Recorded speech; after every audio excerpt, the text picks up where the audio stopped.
Hi, everybody. This is Holland Martin, and thanks for joining me today on the Never Die podcast. And today I have longtime Marion teacher, Mr. Stan Tyner. Mr. Tyner, thanks for joining us today. My pleasure, Holland. Thanks. Okay. Now, you were there at Marion. What years were you there at Marion?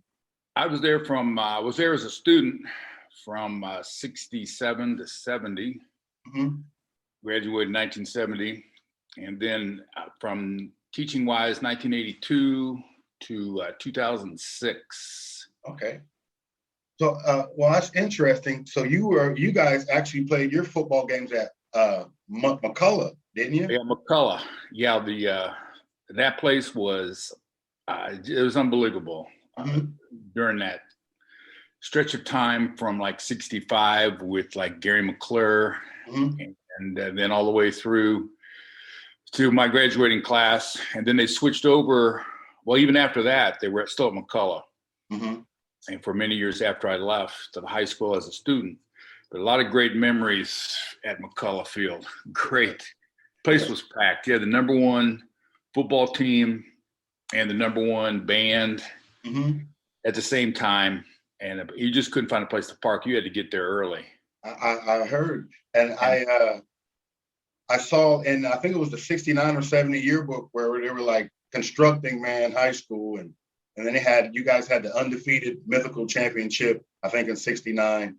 But that's great memories to hear from somebody that was there, you know? Well, my junior and senior year at the high school, Marion lost only one game. Mm-hmm. They lost to Logansport, at Logansport, I believe, 13-0. And then they, the next year, 69-70, 10-0, unbelievable. Yes. One of the best high school teams I've ever seen with one of the best running backs, Roger Hamilton, Jerry Scroggins, and John Chin. What a great backfield. They were fun to watch. It was a great time to follow. Then basketball took over after that, and then that's legendary, undefeated state final appearance. Dan Gunn was there too, wasn't he? Dan Gunn was there. And I worked with him at Marion High School. He was a student there when I was there. And then as a coach when I was a fellow teacher there with him. He was fun to be around. He had those big Popeye arms. And I had him he was my weightlifting teacher. I think sophomore year. He's an outstanding baseball player too. Ole Miss, that whole SEC, big time. Northwood, big time guy. So after going through that middle school, at high school, were you on the football team? No, I played tennis for 3 years. No, I weighed 150 pounds. I was 6'3", 150 pounds, and there was not much room for somebody like that in those sports, football and basketball. Plus, they were just loaded. I mean, the football team, the basketball team with Suter and Brett Myers, Danny Gunn, Javon Price, Jerry Townsend. It was just so much fun to be both a student there and go to all the games and be a part of the games of the Coliseum, the games of McCullough, walk the hallways every Friday. At the high school, when I was a student there, they would decorate the place, and it was electric, Holland, just electric. I can feel it, man. When I was there, I got there in '88. Actually, the Thanksgiving break of '88, when Jeff McPherson, Richie Thompson, and those guys were at the Dome, we were driving here from New Jersey, and crazy story. So we get here, and Mr. Moses is my guidance counselor. So Robbie McCain was she worked in his office, and my very first class was your class. She walked me up those stairs, and I turned that corner. Yours was right there in the corner. And then I walked into one of the coolest teachers still at Marion to this day. I mean, you'd be like, well, when was the war 1812 fought? 1812, you know what I mean? A guy will miss an assignment on football. They'd be like, such and such, you were out of position. Yeah, it was fun. It was great times. That was Yeah. great times. How did that feel to just be known as, Tyner, the coolest coach, teacher around? Well, thank you. I remember you mentioned Richie Thompson. He Mhm. used to, I remember, he was in my class, but if I remember, he on Fridays, they would all wear their uniforms, and he would carry a football with him and up and down the hallways and just dare anybody to knock that football out of his arm. Man. And he was, random, because he didn't want to, mindset of not fumbling. Man, he had the largest thighs I've ever seen, man. Great baseball player. Yes. Not quite as good as his brother, but he was a good baseball player. He was a great guy. That's what made it fun. He liked to play a lot. I was there. He liked to play a little. He liked to needle a little bit, play a little bit. But he was a superstar walking through those halls. Him and Robert Carter, and like we talked about Von Jackson, that team, Krabby, Kevin Jump. I mean, some studs on that '88 squad, man. I fell in love. Aaron Vermillion. These guys would knock your head off, and Chris Stotts, and they would laugh and hand your head back to you. I mean, it was great. It was that football field behind you was a great field. It was ahead of its time. Yes. But I see behind you, I see the gym was one of the largest high school gyms. Yes. I think it's number 5 in the world. In the world. We had a swimming pool, the auditorium. It still is state of the art. So lucky to have that campus. And it's 50 years old, Oh, yeah. But still state of the art. There are, being a football coach there, the football stadium does need some infrastructure repairs, leaking and, things of that nature. But, some of the top-notch facilities in the state. And I'm glad to be a part of it.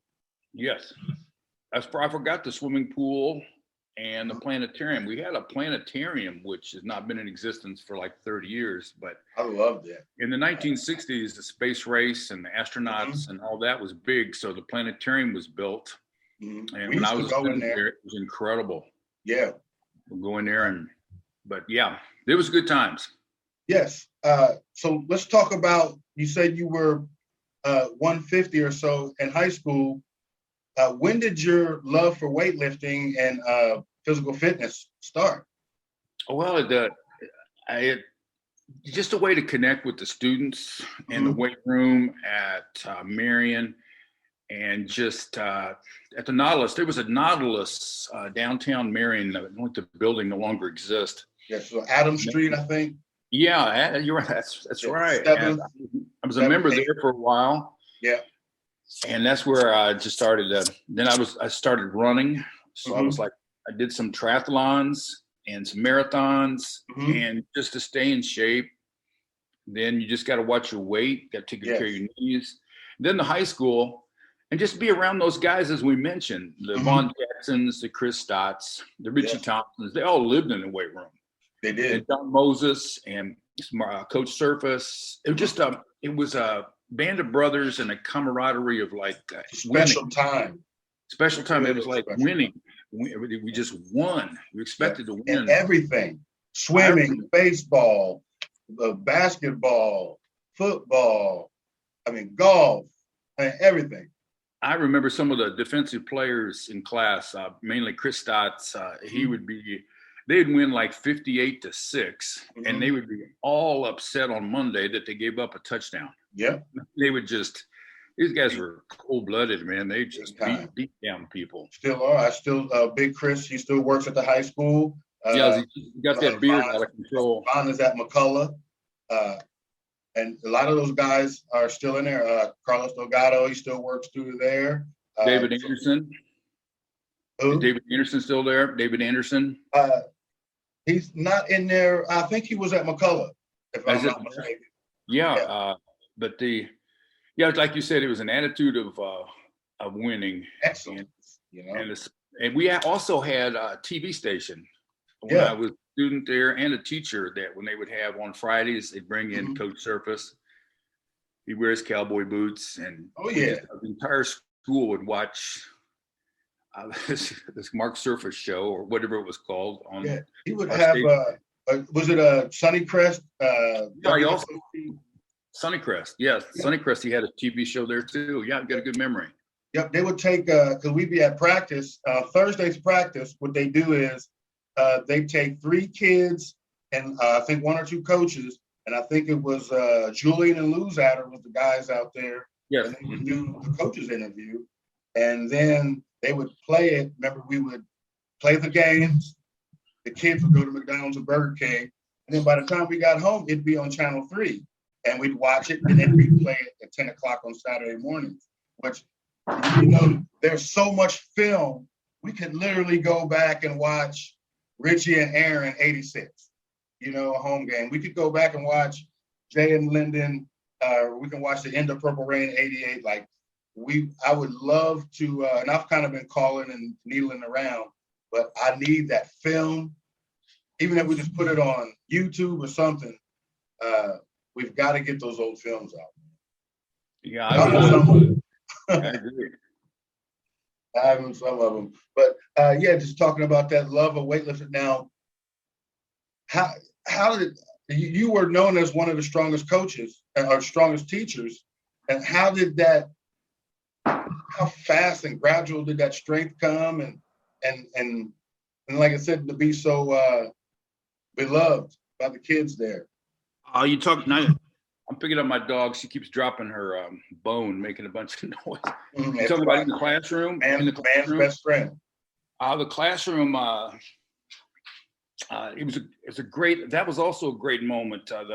I would match the education, history department, social studies department at Marion High up against anybody to have a Bobby Owensby and Mike Crouch, Dr. Filbert, those guys, John Sickert. Yeah, those guys' names that come to mind. There's many others.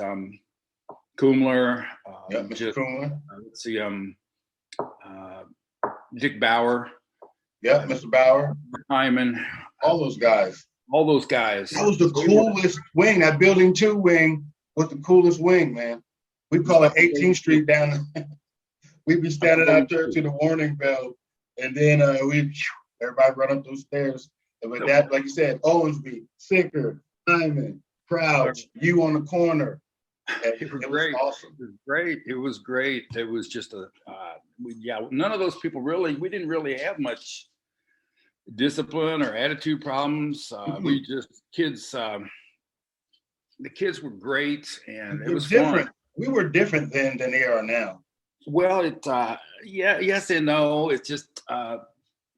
It's hard to explain. That's a whole nother matter. But the teaching part of it was, if you could convince them that the students that you were on their side, that you were there, that you were their best supporter in the classroom. They had to pass my class, Holland, or they wouldn't graduate.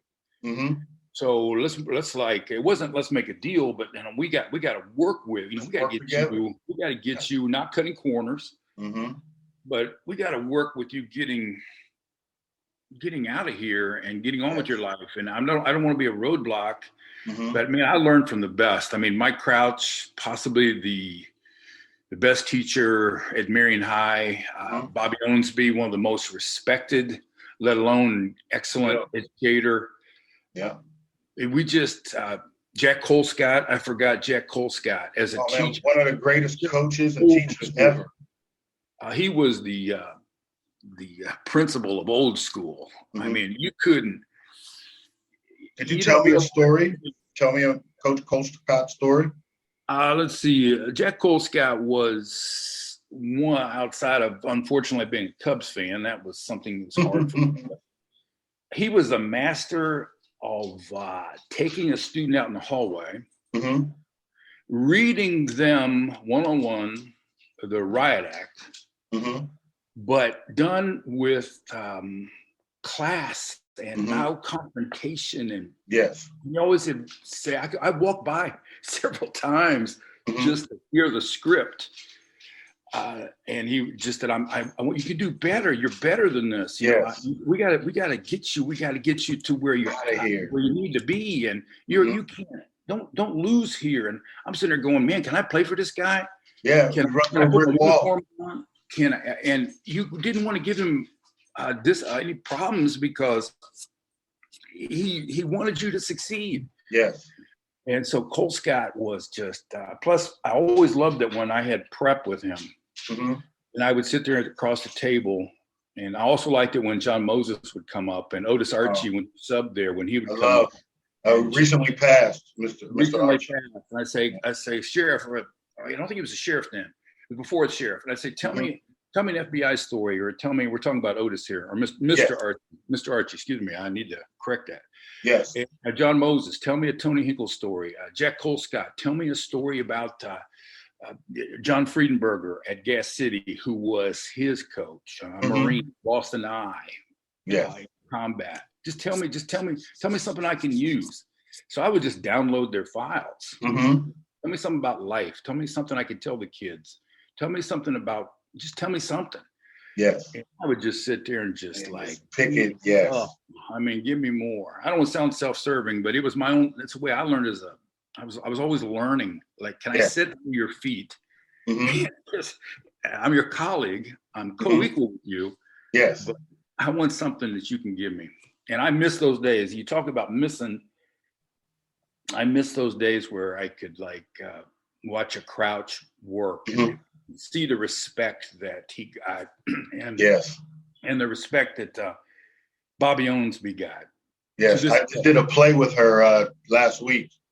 Yes, and Tony Marion was probably in that play, or he said yes, I was another colleague of mine. Both.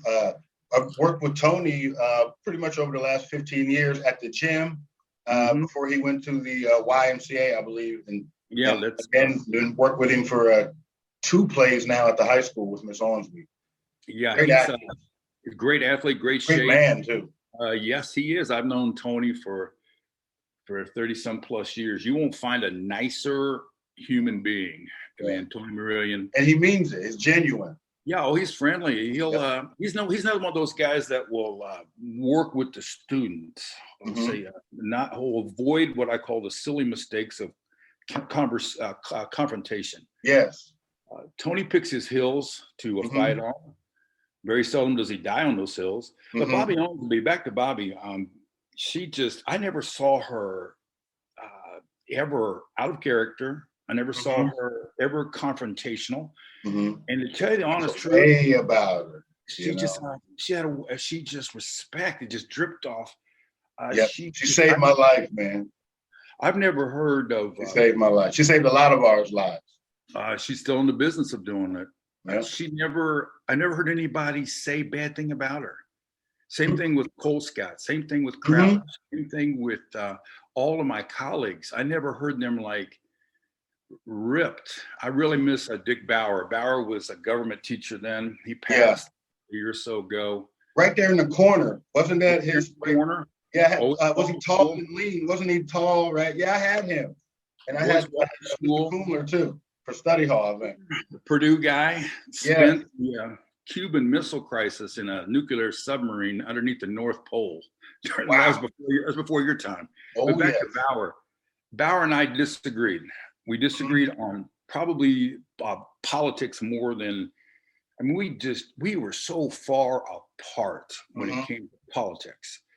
But I'd share a foxhole with him. I'd go to the wall for him. I would share a cup of coffee with him. We'd laugh together. I miss him. I miss our conversations. Yeah. I don't know if you've ever seen the ending of the Last Samurai, but there's a scene where Tom Cruise's character is talking with the samurai, and the samurai is dying, and he says he's just been mortally wounded, and he says, I will miss our conversations. And I will always miss my conversations with Dick Bauer. We disagreed. But we need more of that. To disagree, share a cup of coffee. Agree to disagree, and it's kind of, just talk things through. I think now people are afraid in the culture. We have a cancel culture and a canceled culture, and it's tough to say what you really mean. It's a fine line between that, but Well, we had a good run there. We didn't have any of that. We didn't have any of the cancel stuff where you're immediately knocked out. Yeah. For the whole rest of the semester or year. No, that was something I missed. I'm glad I missed that.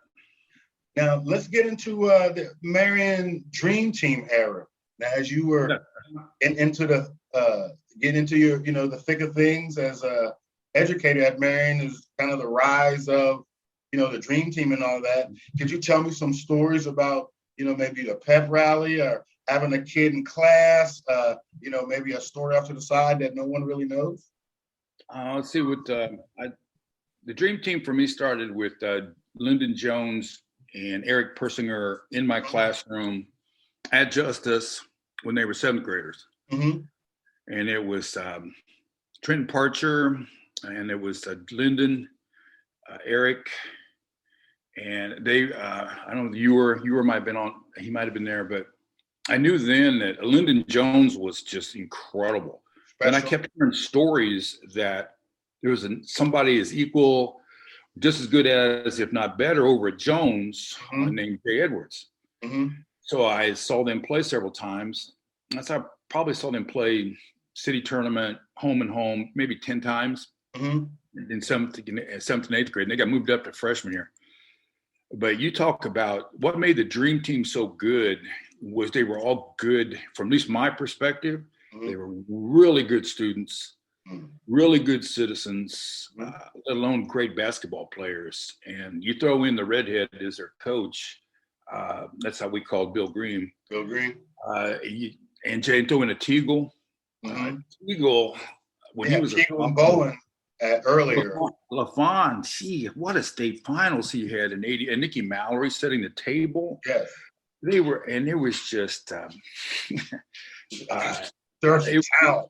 And well, the best thing about all of that was the Fort Wayne semi-states. The state finals, when they were never really pushed, but at Fort Wayne, they would have to beat like Michigan City and Fort Wayne Northrop on the same day, back-to-back games, back-to-back games. So in the South Bend with Delray Brooks and these the names of these guys, but to get a ticket to the Fort Wayne semi-state, you would see 3 of the best basketball games, high school, in the country. And that would mean the world. Just the fans and the smoke fields. I mean, the Coliseum used to be like 4 packs of cigarettes a day. The smoke, you see it rising above there.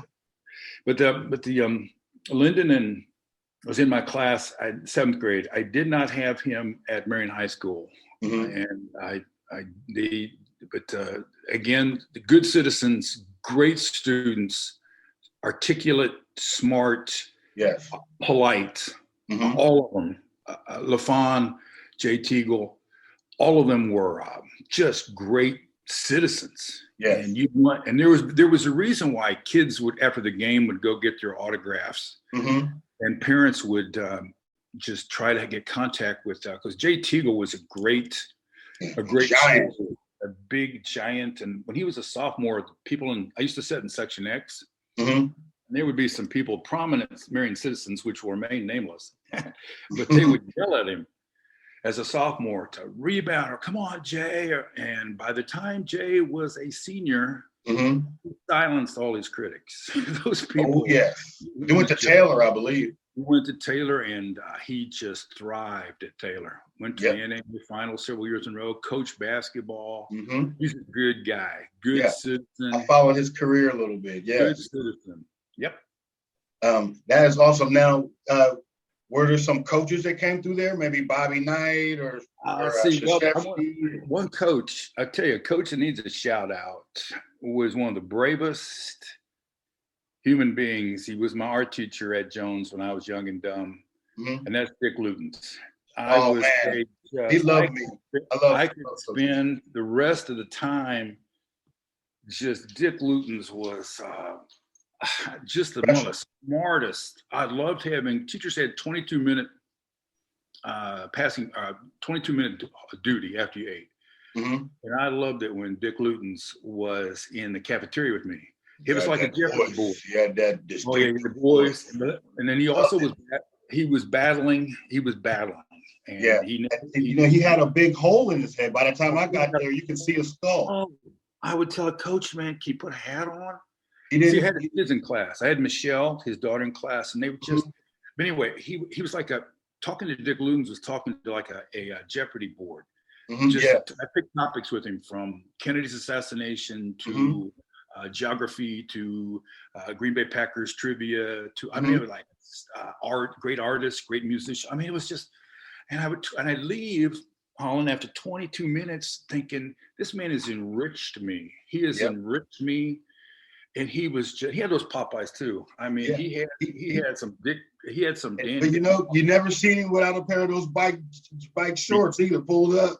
And he never was ever out of character. Never. And then he was battling something that's going to take his life.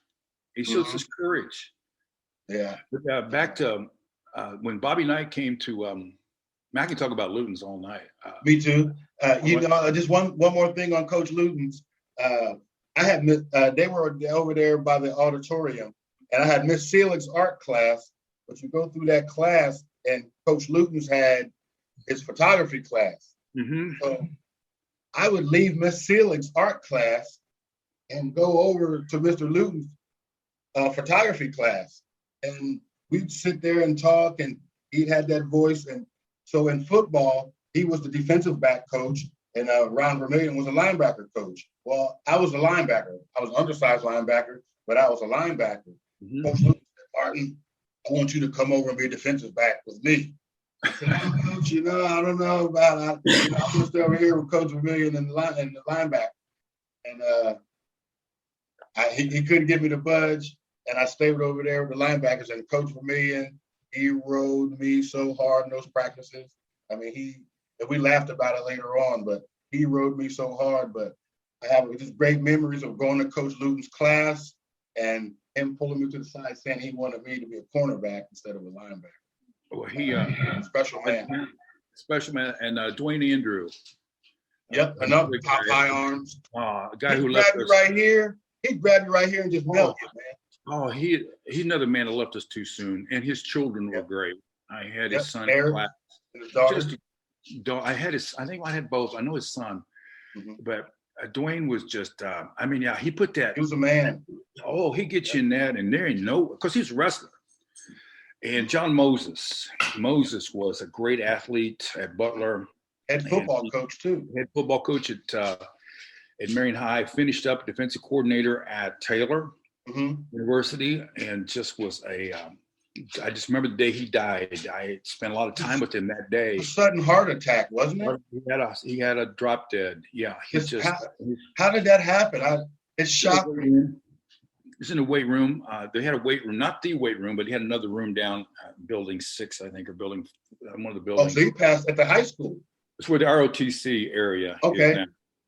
And I could never get to the math wing. Mr. Lang and all those people were up there. And it was he just was working out there, and he just did. He had the heart attack. They couldn't bring him back. But Moses was a American history guy, a masterful storyteller. Had that bald head, and he just had a way of motivating. You talk to those former players at like Tipton High School, and some of his players at Marion, at Taylor. You mentioned Coach Moses. They just smile, and he just had a way of motivating you and encouraging you. But Dwayne Andrew he left us way too soon. Yes. We were at Coach Andrew's wake, and out there on Kim Road, out there across from Bennett, and it was lined around the building with all of us. I mean, it took us 2 hours to get through just to see Coach. And I remember many years ago on 37th and Wigger, on those cobblestone streets, I was at a friend's house, and there's trucks coming down the road, and they get stuck. Well, out jumped Coach Andrew. And, the last person we expect to see on that street in South Marion. And we pushed him out, and he went on his way. But also, we were talking about that coach's show. When Coach Surface and the 3 players would go to the coach's show, Coach Andrew would take people over to his house and have a barbecue on that Thursday night.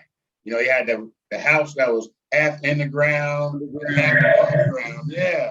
And he would take a handful of players out there, and the other players would go to the coaches meeting, coaches TV show. So that's just some stories, personal stories that I have of Coach Andrew as well. And like I said, he would stop the class and have his snake, Elvira, eat a rat. Or everybody watched Jerry Clower, his favorite comedian, and we just watched that, you know. Special man as well. John Sickert was deathly afraid of snakes, but I just had to throw that out. But Coach Andrew, one of my biggest regrets with him was he would take guys on this canoe trip up into either Canada or UP or Minnesota. Every year, I said, next year, Coach, he'd make a point to invite me. Mm-hmm. Oh, next year. And then that was that. Never came. I regret that. A good man. That happened to me recently. There was a good guy that used to ride bikes around town, Mr. Cannon. And I saw him at the gym, and I wanted to put him on one of these because we had a lot to talk about. And he gave me his number and he said, "Hey, give me a call." And then he recently passed. And that I look at the phone and I'm like, man, I never called him. So I can totally relate to that. And even one more thing on Mr. Moses, where like I said, he was my counselor. And senior year, I had great academics. He got me into academics at IU Bloomington. But I had just moved here a year and a half earlier, and I was kind of a mama's boy or whatever. I didn't want it. And so I went to Indiana Wesleyan instead, just to stay close to my mom. But that was a Mr. Moses story where he'd call me into his office. He called me into his office a lot because I remember he had this thing like from Kings Island where they draw your face, and he had that right there on his wall. And right where I sat, I can remember seeing that as he was talking to me. You know, never heard a bad word about Moses as a counselor, as a top notch, as a friend. Top notch. That's like I said, all these people were there at the same time. Yes, they're like the '61 Yankees. I mean, we had these guys that were like everyone could hit the ball out. Everybody could hit a home run out the park, man, and just special. And so let's talk about some of the basketball college recruiters that came through there and some of the things you saw with those guys. Well, back to the first one I saw was Oral Roberts. Mm-hmm. He actually came to Marion? He came to Marion many times to see a guy named David Colescott.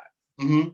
And then we had Lou Henson came 3 or 4 times at David Colescott games in the 76 season. He was Illinois? There. Illinois, yeah, the Lou dude.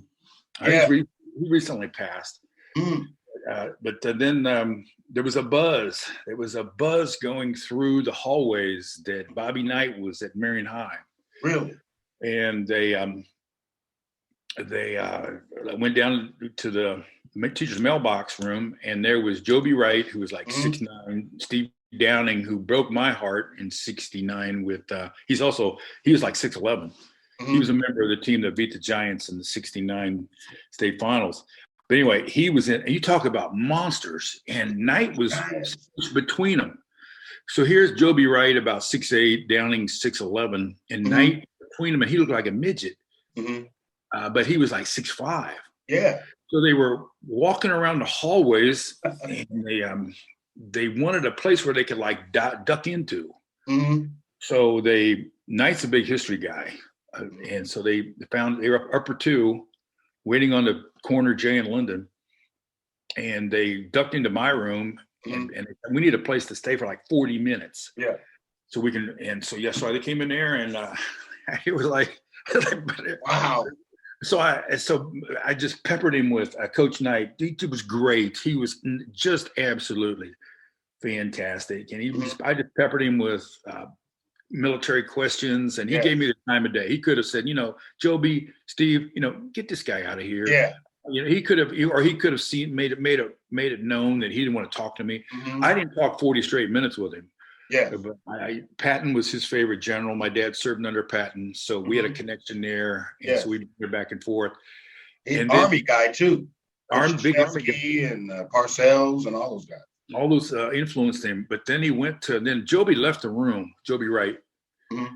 And he came back in, and I heard him talking to Steve Downing, and he goes, I think we can get both of them.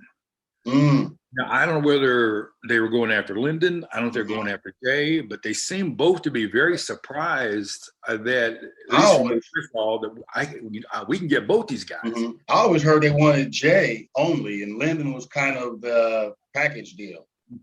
And so you get a chance to get two co-Mr. Basketballs. Yes.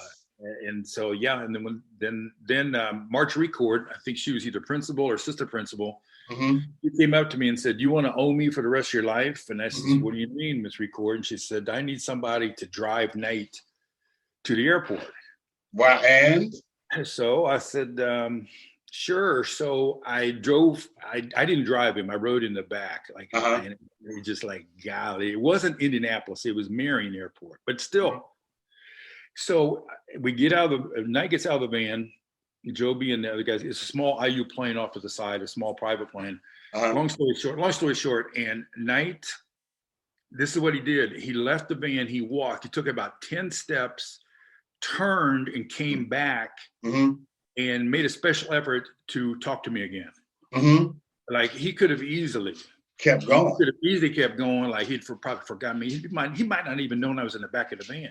Mm-hmm. But he walks back and he said, "I've enjoyed my the history conversations with you." Yes. And I thought, and then he shook my hand, about broke it. That's special. But I thought, like, he gets Knight's Night, the good and the bad together. But he did not, Holland. He didn't have to do what he did. And he had probably just thrown that chair against Purdue maybe a couple months prior. He could have thrown me up against the wall. Yeah. But no, those were the guys. Those were the recruiters that came by, and that was fun. Yeah, that's pretty awesome. Just hear the buzz going through with the high school that Knight was in the building. This is like right after they won the national championship, or right around that time, his last one. Keith Smart. Keith Smart. He got Jay and London the same day. Wow. Now that is special, man. That is a special story. So were you ever involved in anything like the Civic Theater or the TV station? What was that? Was it Mr. Swantek? Mr. Swantek, no. I was involved in FCA at the high school and student government. We ran student government with Carol Matchett and Baker Cheer. We'd have dances. We would go to Washington, D.C. We went one-day trip to Washington, D.C. We'd have blood drive, canned food drive, just tons of stuff involving the students. It was, the student government part was probably one of my favorite periods of time. Because we did a one-day trip with Miss Matchett. That's another person needs a shout out. Yes. Any educator. And Mr. Matchett as well, to math, I think. Mr. Matchett also, Randy. Miss Matchett it's Mrs. Matchett, but we always called her Miss Matchett. She's my yoga teacher at the Y. Okay. Yeah, she just was just great, just supporting the teachers. She was, I don't know how she's handled that job so long, being in charge of discipline at Marion High. I mean, that would wear you out. Yeah, I'm a big Carol Matchett fan, always will be. And anyone who ever taught there, anyone who ever taught at Marion High School came in contact with her, they owe her a debt they cannot repay, because she made my job a lot easier. Took a lot of grief for me. But no, that was that high school, the student government thing was, one day we took a one-day flight to Washington, D.C. We left Marion at 3:00 in the morning. We got back at 3:00 in the morning the next day. We were in D.C. for one day. One day. We pull the car, the Jeep or the van pulls up, the bus pulls up at the high school, 26th Street. We just got back from D.C. We're all exhausted. It's 3:00 in the morning. And I said to the guys, it would be really nice. It was like 22 of students. It'd be really nice if all of you were in class the next day. Then we started. Remember the days when we started at 7:30? Were you at the high school and we started at 7:30? I believe so. Yes. 7:30. Now they start at what? 2 p.m. Well, anyway. Yeah, really. Yeah, it's like from 8 to 3:50 or something like that. Something like that. Yeah. But it'd be nice for your teachers if everyone was there, and of the 22 students, 18 to 22, right around that range, every one of them was in school the next day. Mm-hmm. First period. And that's holding themselves accountable, and that's dedication too. I almost didn't make it, but no, that's the stuff we were involved with there. Let's touch on this a little bit. And we did so when I went to school, if you failed one class, you couldn't play a sport. That's correct. Now, you can be passing 5. You can fail 2, but so with me, remember Mr. Keller, English, go Purdue and all that. We went to state my senior year of 90. Jeff McPherson, Jamel Batchelor, Curtis McClung, Damian Springer, those guys. Mr. Keller failed me 59 out of 60. At one point I failed, and I could not play in a state game. And I'm looking at these kids now because I'm a linebacker coach at the high school. And I'm like, you suckers got 2 Fs, and I had 1 point and 1 F, and I couldn't play in the state game. So I give them grief on that. But let's talk about the change of we've lessened our expectations of the kids, in school, in my opinion. And it was more stringent, and we were winning more. We had to, focus more. We had to do certain things, and it showed in our classroom and on the field. And these kids now, they got iPhones and computers, and we put them online, and they don't do the online, or we pass them anyway. And did you talk about that as being an educator? The no pass, no play thing was that was in the 80s, early 90s, right running there, and that was hard because Marion had it. And Marion was playing teams in sports that didn't have it. Mm-hmm. So a lot of coaches, they didn't think it was quite fair. The playing field wasn't level. That we have to have all my players here, and you guys can have guys with 3 Fs and still be scoring 38 on us. Mm-hmm. I don't know. That was a big problem for a lot of coaches. They struggled with that. And these coaches are also pro kids too. They wanted kids to succeed. Today, I really can't speak for today. I don't know. I don't know if I could have really worked with, my last year at the high school, which was one of my better years, was the beginning of the cell phone problem. What to do with cell phones. We'd have people actually have the cell phone in their hand underneath the table, and they would be texting each other without even looking at the key. And that was the flip phone. Yeah, well, it was like, and then they would go to the bathroom. They go to the bathroom, and they would text each other back and forth from and so you have the cell phone battle, and that is a battle that's a hill that you got to choose to die on. If you want to die on that hill, that's a hill you can die on if you want. Yeah, it's definitely taken away from the quality of their learning and their education. I mean, they have the whole history of human knowledge in their hand, and still no less than we did. Well, you go to the high school. I was at the high school a lot this first semester because I observed teachers for Taylor University, and I noticed that a lot of classrooms, that their textbooks were stacked up, and they're all on the piece of plastic in front of them. And that's just that's a whole nother matter. But it's a different way of teaching and a different way of learning than what we had in the late 80s. Yeah, I'll take yours, and I'll take the ones I had when I was a student at Marion High. I just had the greatest teachers. I remember all their names. I talked with people, and I said, "Do you remember your teachers' names?" "Oh, no." "Remember your first grade?" "No." "Remember any?" "No, I don't remember any of them." I can tell you almost 95% of them from day one, kindergarten, all the way through. The ones I did forget were at Ball State. I forgot all those, most of those. But Marion Community Schools, Jones Junior High, Franklin School, Marion High School. Remember them all. Yeah. Remember them all. Let's go back to the beginning. So, who is Stan Tyner? Who am I? Yes, who am I? If someone would say, if you were asked to describe yourself, who is Stan Tyner? What type of guy is he? What is his likes, his dislikes? Maybe not to get so, we don't want to get too personal, but just basic. Let's see. Well, I came from Marion. born in Marion. So I'm a Marion guy. I'm an Indiana guy. Yeah. And that's where a lot of my passion for Marion and once a Giant, always a Giant. Giants fight, never die.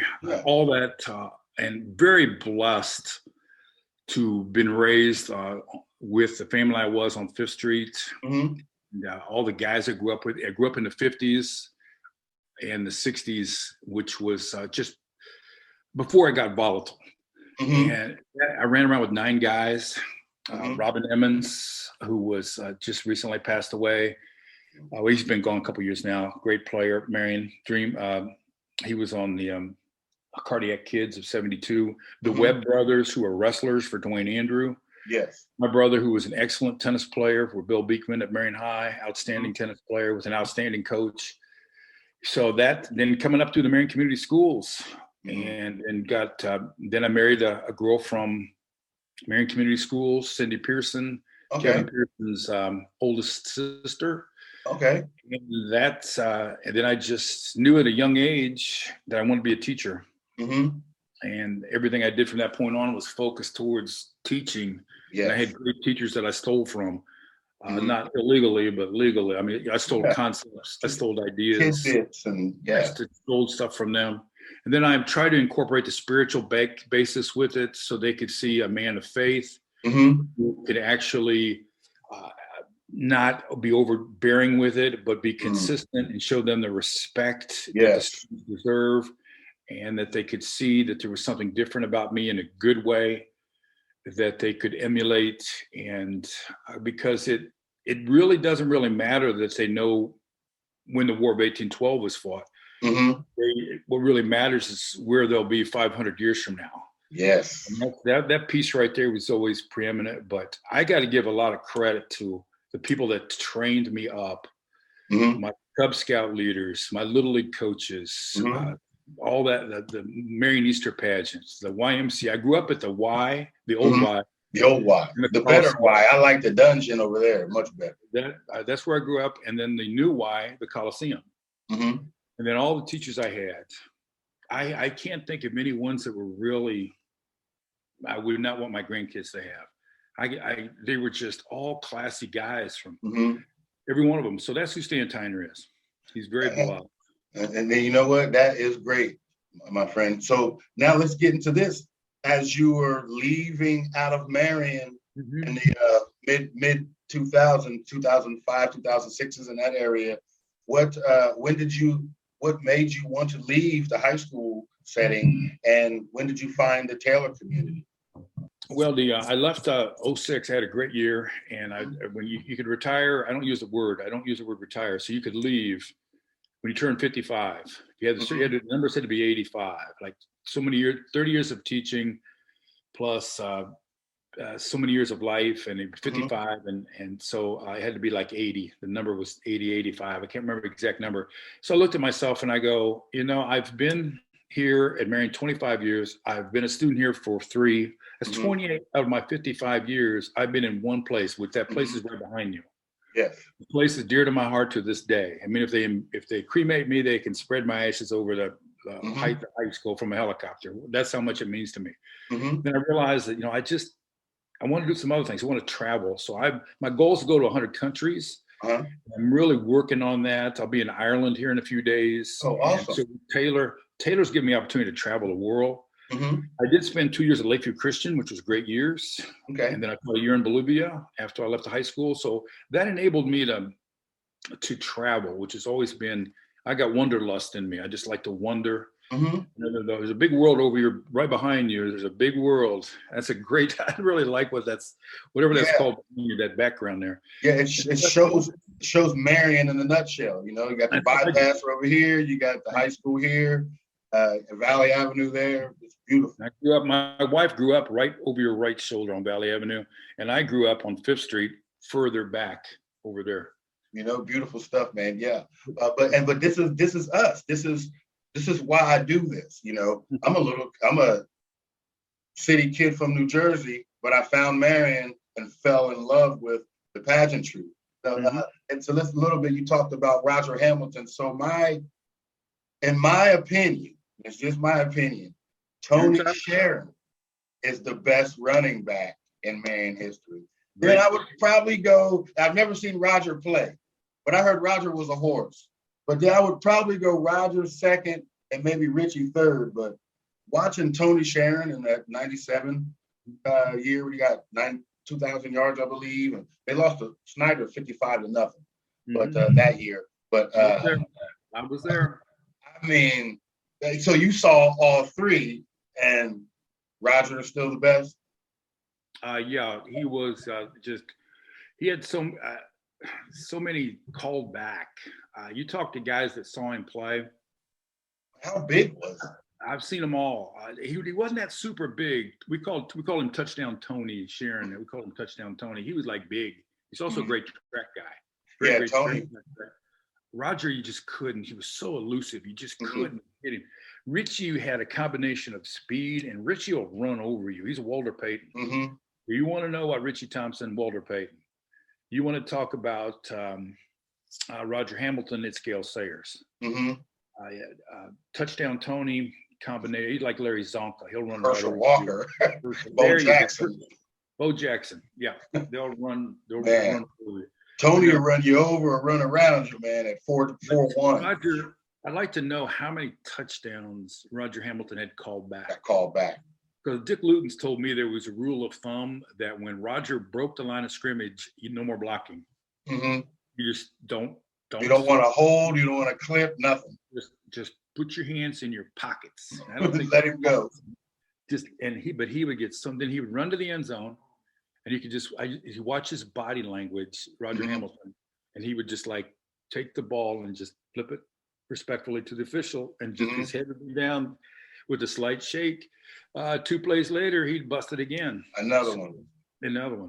But he had another guy, Jerry Scroggins, was his blocking back, who opened a lot of stuff for Roger Hamilton.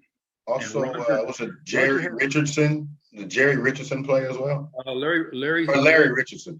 Larry Richardson was one linebacker, great man, graduated with me. Jerry Scroggins, other linebacker, great, graduated with me. Doug Johnson in the middle, red hair, like 5 foot nothing, knock your teeth out. Oh yeah, just a great baseball player too. But they were just, those three linebackers were amazing. But the entire team was fun to watch. But I was glad Roger Hamilton had made a mistake in life. He came to Marion High School when we had convocations. There's a 20-second story for you. And he comes in there and he's sitting in his wheelchair. And Jack Brady had brought him in. And there'd been a spiritual transformation in Roger's life. Yes. And Roger gets up there and he goes, anybody know who I am? And there was silence. And then he said it again. He talked to anybody who was there. He said, does anybody know who I am? And somebody in the back respectfully yelled out, you are Roger Hamilton. And he goes, I hold more individual records at Marion High School than any other athlete in any sport. At that time. Touchdown Tony got a few of them. Yes. Then he proceeded to share his story. And I tell you, Colin, he had him right here for an hour. Yes. Roger communicated with difficulty breathing in a wheelchair, all that precipitated his early death. But I mean, it was one of the greatest convocations. Roger Hamilton, you talk to anybody who was there, he dropped his bombs right on target. He scored his greatest touchdown in the Marion High School auditorium. Yes. So he's number one. He's buried close to my dad. So when I go to the VA hospital cemetery or VA cemetery, to get out, sometimes you got to go roundabout. And there Roger's buried up to my, so I always drive past Roger and I just wave at him and just say goodbye, Roger. Because he was like 1 year. I graduated in 70, graduated in 71. That's pretty special. I only lost 2 high school football games in his career. And like you said, that undefeated 69 team, the mythical state championship, can't take it away from those guys. Nope, you cannot. Nope. All right. So let's talk about that. You had your daughter was a championship swimmer, wasn't she? Yes, she was. She went to OPL, and she was blessed to have a great coach, Mark Yorty, a Taylor grad. Yes. We call him the legend. He just this great influence. They won. They never did the 4 years she was there, and I think 6 years total. They never lost a dual meet. They were I don't know how many 100 or so on string. Mark Yorty had some great talent, and he developed them. And I'm so glad that my daughter had Mark Yorty as his high school coach, and then she went to Wheaton, and her coach there, John Lederhouse, another multiple All-American at Wheaton, was her coach for another 4 years. So she had 8 years, and then Cheryl Jones before Mark Yorty in the Oak Hill Swim Club. Yeah, swimming was her special. She was just fast. Yeah. To sprint, she was just fast. Great girl. I'm real proud of her. I remember reading in the hotline and things. And shout out to the great Ken Hill. We have to give Ken Hill. I don't think we have a lot of new ways of watching games and things now. But back in the days, it was just Ken Hill in the hotline once a week, and it was the Sunnycrest shows maybe on Thursday and Saturday. Shout out to those guys for paving the way from what I'm doing now. Ken Hill was always great to me. We always thought there were three. You're right. We always thought there were three Ken Hills because we saw him everywhere with his camera, which he never had on a strap. And so I was telling him, Ken, yeah, put a strap on your camera. You make me nervous. You're going to drop it someday. He never did. But yeah, he is he covered all the kids at the high school. The hotline would come out, if I recall, on a Tuesday, and the kids would just be so thrilled to have their picture in it. So I'd come into my room, upper building 2, the hotline would be out, someone would have it, and they would be 10 guys around the hotline. There's Vaughn Jackson, there's Chris Stotts, there's Richie. And just, they made heroes out of, and rightfully so, good people. And I remember too, you remember the Marion cafeteria used to be across from the post office down there. Yeah, Bucky Woodard. On game day, we could go down there if we had our Marion Giants stuff on, and they would give us a meal. They'd give us a free meal. Bucky gave, I don't know how many meals he gave away, but he gave a bunch of them away. And I saw Bucky, Marion High School would have a veterans thing to honor the veterans. And anybody who was a veteran would come into the Bill Green Arena, and they would we have a big convocation. And Bucky did, I don't know how many amphibious landings he did for the Marines in World War II. He did some big stuff. Stories. I mean, Spielberg needs to make a movie about what he did. And I remember telling him, I appreciate your service, and friends of the family, and on and on. And I think the next day he died. Wow. And that was just sad. I at least had a chance to, I mean, it was like within hours he was dead. But he was I don't know how he gave away all that food. It was like, gee, amazing. Wow.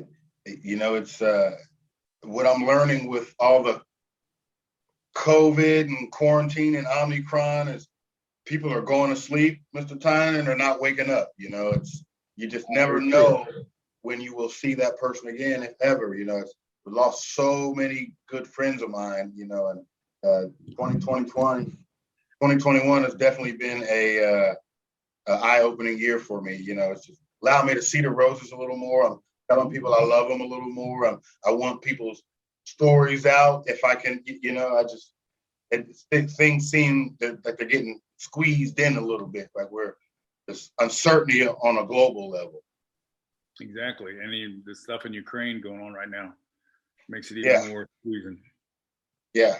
It could be a guy can get up on a bad day and hit Alaska. We have to have a response, and then there we go. It's real tense right now. But you were alive, during that Cold War, that era there, as well as during the riots in the '67 and '68. And do you remember when RFK came to Indianapolis in '68? Well, he came to Marion. Came to Marion? Came to Marion. That's one thing that Mr. Filbert, Dr. Filbert, was so proud of. He shook hands with all 3 Kennedy brothers. Awesome. 3 different times, obviously. But he told me one time how he shook hands with all 3 of them. It was like an amazing story. But Bobby Kennedy came to Marion. John Kennedy came to Marion in 1960. Mm-hmm. And so, yeah, I saw Ted Kennedy at Muncie at Ball State. Okay. Bobby, Dr. King. I had a chance to see Dr. King. Mm-hmm. The film crew at Marion High School got a special backstage pass. This is like 68, late 1968, and they went with to see King. And I had to make a decision. The Y was having an all-star game with some all-star players from Kokomo. And so I was on Marion's team, and I thought, well, basketball at the Y, King basketball. And Holland, I said, well, I'll get a chance to see King later. Yes. I went and played basketball, and 40 seconds into the game, I rolled my ankle. I didn't sprain, I rolled it. And I came to school, and my friends came up and said, Stan, you missed it. Said, we got to meet Dr. King, shook his hand, met him backstage, filmed him. Just on and on they went. And then a few days later, he was dead. Wow. I wonder where the film is at, because is there? I don't know. That's a good question. We have to see that film. 68. It's got to be on some VHS somewhere of some sort. But Marion, maybe it's in the attic somewhere of the school or the auditorium or something. Also, the films of Roger Hamilton running the ball. They got to be somewhere. Man, they're in any good shape at all. Help me get him, Mr. Tyner. Hey, help me get that film of Roger Hamilton. We got to see that. We got to see him running around. Move him from number 2 to number 1. Yeah, you know what? Just by you talking, he went from number 1. He went from number 2 to number 1 to me. So now Tony's number 2. Yeah, we can't forget Richie. Richie was a great role model, a great kid, size, muscles, and Jerry Freshwater was another one of my favorites. Yeah, graduated with me. He's a good guy. Good guy. Still is to this day. A golf coach. I think he was the golf coach again. If I'm not golf coach. But yeah, I just love hearing all these stories from you. So you talked about your love of traveling and things, and going to Ireland. What countries haven't you been to yet that you'd like to go to? Probably Israel. Israel will be number 1. And I've been to like 50 countries, so I need to pick up the pace to get to 100. Yes. But I lived in Ireland. I lived in Bolivia. But yeah, I have not been to, I would say, Israel.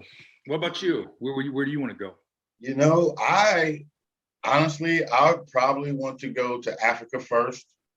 Probably, you know, in the middle, probably not South Africa, probably not Libya or anything, but probably right there in the middle, maybe Congo, you know, somewhere in there. Well, go with Bobby Owensby. Go with Bobby Owensby. I don't know that she still does the Black History Club to Egypt. Yeah.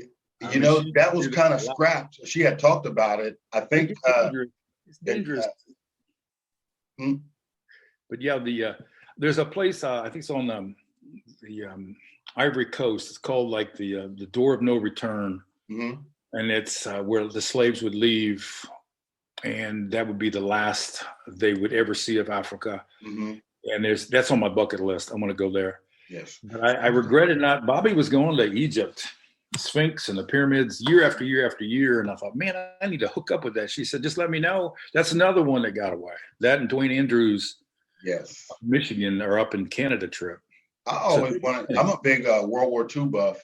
I would always wanted to go to Normandy, Omaha Beach, kind of, you know, kind of look at the cliffs and kind of see where I'm a big saving the first 20 minutes, Saving Private Ryan. I mean, I'm just there, man. I'm like in there. Yeah, I had, yes, that, I've been fortunate to have gone to Normandy. And how is it? It's intense. It's intense. I told my French tour guide, we hooked up with, I said, I want to go to Dog Green Sector, Omaha Beach. And that's where in the movie, underneath this is Dog Green Sector. And the driver about killed us driving in the van so fast, and he gets us to the Dog Green Sector, and I went out on the beach, and you can still see the German emplacements, and just to imagine imagine going across that beach. Every square inch of where you're going is covered with some type of something's going to take your life, and you're 18 years old, and you're scared spitless. Yeah, it's intense. I would show the parts of Saving Private Ryan.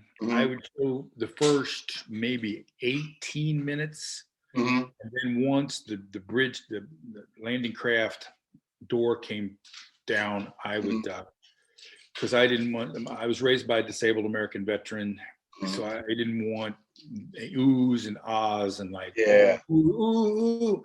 No, and I'd stop it, and then I'd show selected scenes. In using it as a teaching tool. Yes. Yeah, that I give all respect to the military. Even now, to this day, I was supposed to be in that Desert Storm and all of that. And even with you, and when you were a youngster, that was around the Vietnam time. You know, a lot of classmates and guys that you knew that went over and didn't come back and things of that nature? Well, you had to make it, yes, to answer your question, yes, not a lot. Grant County lost 30 men in Vietnam. So we would honor, one of the things the student government did is the cemetery, Grant Memorial Park there's some things out there, used to be on the part of the road, it still is.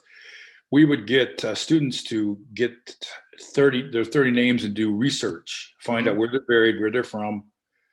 And so then the Korea and World War II, but World War II is too many. Then we'd have them go down the courthouse, and there would be like the memorials there with all the Grant County guys killed in Korea, those that served in Vietnam, killed in World War II. But as far as when you left high school, 1970, you had to decide what you're going to do. And if you went to college, you got deferred. If not, you were 1A, and off you went. So they left that building over your shoulder there and ended up in boot camp. And then from there, they ended up in Southeast Asia. And it was tough. It was tough. The 60s and 70s was a tough period of time. Very, very tough. Very tough. And I think we can all be grateful for what all they did. Yes.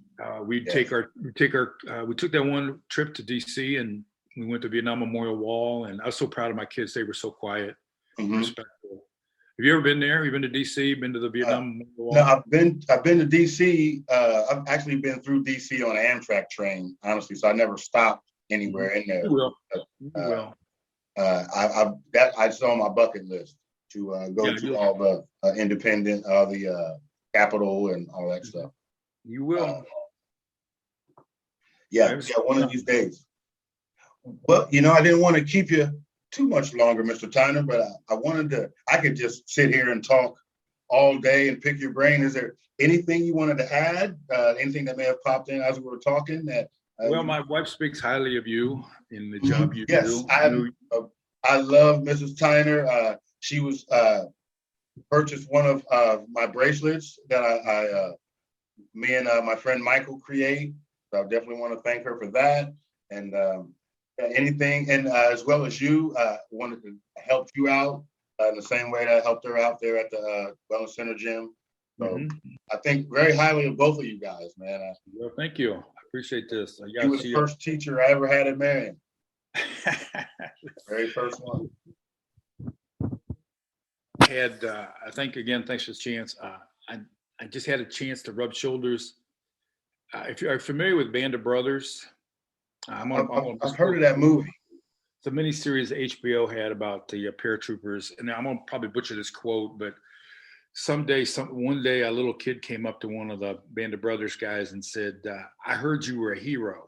And the guy looked down and he goes, "No, I wasn't a hero. I just served with a bunch of heroes." So the same thing with me. I just had a chance to serve with all those groups. All those names, which we've mentioned, all those athletes we've mentioned, all the students that we mentioned, all the administrators, all the people that I was there with. Yeah, I just had a moment. We have to get it back to that. And I think, and I don't want to knock those guys that are there now, because those guys there do love the kids and they do everything they can to keep things as smooth as possible. But like you said, the collective from A to Z, from that 87 to 91 when I was there, powerful. You were there, you were blessed. And I saw it from the other side of the desk. You saw it from a different side of the desk. I wouldn't trade it.